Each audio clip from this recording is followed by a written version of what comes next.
Sport rim ni kan 2 set saja di dunia ni, dan 2 set ini di kedai Wan Cina guys. Nampak ni logo apa? Logo Type R. Dah tahu logo Type R, mestilah pasang Type R. Okay, so hari ni Wan Cina nak review 2 set rim custom forge yang baru sampai kedai Wan Cina saja. Okay, untuk kereta Civic FK8 ataupun FL5 Type R guys. Okay, spek untuk rim ini adalah 19 kali 9,5 jejak, offset 38. Sangat cantik untuk kereta korang. Okay, so kita boleh nampak rim ini design dia special sikit, 5 batang. Dia tak macam JDM TE37 ke CE28. Dah banyak orang dah kata, start kata bosan untuk rim itu, diorang nak try lain sikit. Ini Wan Cina nak buat untuk orang yang suka pattern lain sikit. Okay, Wan Cina personally sangat suka rim ini. Memang Wan Cina buat ikut minat Wan Cina sendiri jugalah. Okay, rasanya rim ini sangat sesuai untuk kereta FL5. Kenapa?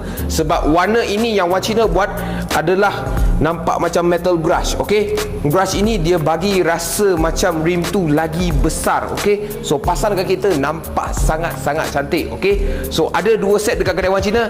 So jom kita timbang dulu, tengok berat dia berapa, sebab ini adalah custom forge. Forge sepatutnya ringan dan juga tahan guys. Okay, berat dia adalah 10.9 kilo saja.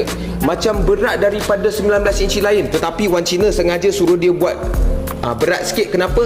Sebab nak bagi lagi tahan. Okay, so ini saja untuk video kali ni. Kita nak review sikit rim yang ada 2 saja di dunia, baru sampai kedai Wan Cina. Itu saja untuk video kali ni. Kalau korang suka video kali ni, tolong like, share dan komen dekat bawah apa yang korang nak tengok seterusnya. Macam biasa, share review Wan Cina. Thank you guys.